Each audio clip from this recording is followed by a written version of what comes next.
So what would you do if you lost your entire life savings? Now, what if it happened twice? Today, we are diving into the absolutely incredible story of Ashwin Raghavan. His journey is a masterclass, not just in trading strategy, but in the brutal, raw psychology of the markets. It is a wild ride of epic wins, catastrophic losses, and a powerful lesson in discipline that honestly, every single one of us needs to hear. I mean, look at this question. How on earth do you turn just 7 lakh rupees into more than 2.5 crores? It sounds like something you'd see on a lottery ticket, right? But the story isn't about luck. This is the real, honest-to-God financial comeback that's at the heart of this whole thing. But here's the thing, and this is really important. The money, as crazy as it is, isn't the real story. The thing you have to take away from this is that trading is, at its core, a story about what's going on in your head. It's a battle against your own ego, your own fear, your own greed. And that's the battle you have to win before you can ever hope to win in the market. So where did this all start? Well, Ashwin wasn't some finance bro. He was an early employee at PhonePe, a tech guy with a solid career.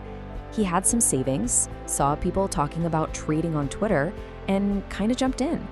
In his own words, it almost started like a gambling or exciting kind of thing. There was no master plan, he was just hooked on the adrenaline. And believe me, he didn't just dip a toe in the water, he did a cannonball. Within a month, he'd put 60 lakh rupees into his trading account. That's a huge chunk of his life savings from 6 years working in tech. Right from day one, the stakes were sky high. And you know what? At first, it worked, big time. Thanks to what he calls beginner's luck, his account exploded to 1 crore in just 3 months. He felt like he couldn't lose. He even went on vacation, and that's when he says he became, quote, a lot more lax with his trades. You can probably see where this is going. And this is just how fast the market can bring you back down to earth. The second his discipline slipped, it all came crashing down. He lost all his profits, and then a whole lot more. In a single month, his 1 crore account was wiped out, collapsing all the way down to just 17 lakhs. Way less than he even started with. The gambler's luck had officially run out. But then, a twist. Just as he's reeling, his stock options from PhonePe liquidated, and boom, a massive injection of cash lands in his lap. To him, it felt like a sign from the universe, a second chance. He thought, hey, I've learned a lot this past year. If I just had more capital, I know I'll be a great trader. So what does he do? He pours it all back into his account, bumping it up to around 80 lakhs. He was so sure that this time would be different. He had the experience now, right? He wouldn't make the same mistakes. The stakes were even higher, but so was his confidence. And then came the Indian election results. He was leveraged to the hilt and found himself on the completely wrong side of a massive market move. And he just froze. In his own words, he was paralyzed, just watching the numbers bleed out, watching his account get absolutely decimated in real time. His ego wouldn't let him cut his losses. He tried to fight the market. And the result? Just devastating. In 2 days, just 2 days, his account crashed right back down to 17 lakhs. He had blown through his life savings for a second time. The money was gone, yeah, but can you imagine the psychological blow? Ending up in the exact same miserable place all over again. This second failure, though, this was the real turning point. He had this moment of absolute clarity. He told himself, experience this moment properly so that the next time, if it ever comes to this, you haven't ignored the emotion. It was a brutal realization. His strategy wasn't the problem. His mind was. His psychology was the weak link. But here's the thing. Even after that huge realization, things didn't magically turn around. His account just kept bleeding out, hitting an absolute rock bottom of 7.5 lakhs.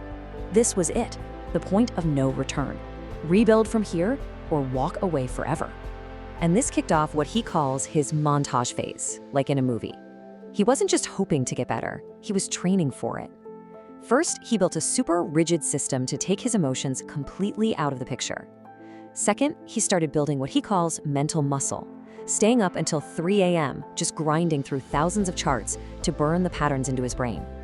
And third, he started treating himself like an Olympic athlete, realizing that peak physical and mental shape were non-negotiable.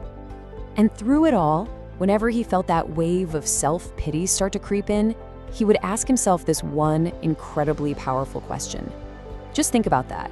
It's such a brilliant way to reframe a problem. The hero of this story isn't sitting around feeling sorry for himself. The hero gets up and does the work.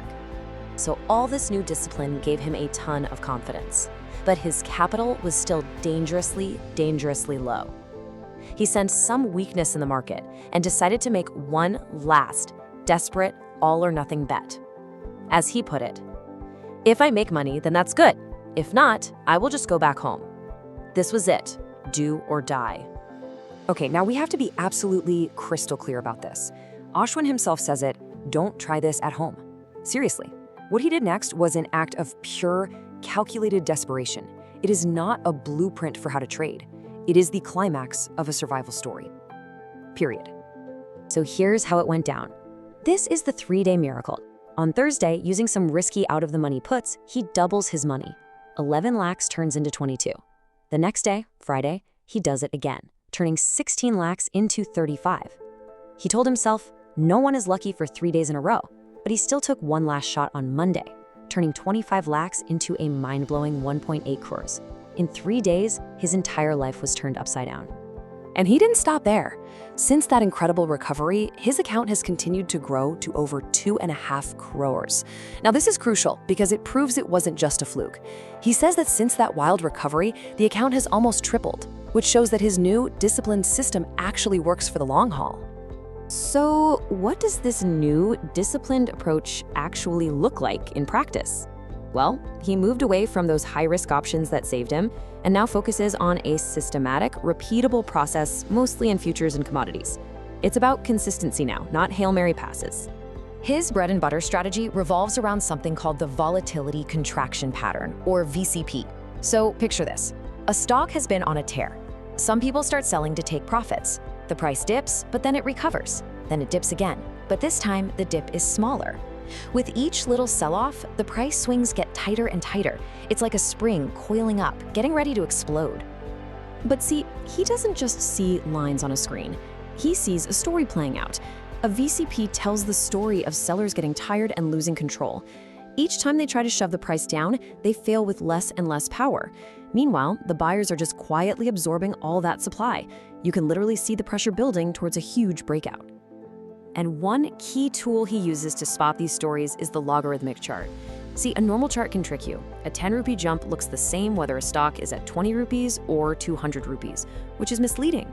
But a log chart shows percentage changes, so a 100% gain always looks the same size. This gives him a true, undistorted picture of a stock's journey, letting him see patterns that others might completely miss. And all of this boils down to a few core beliefs. He focuses on the process, not the profit and loss.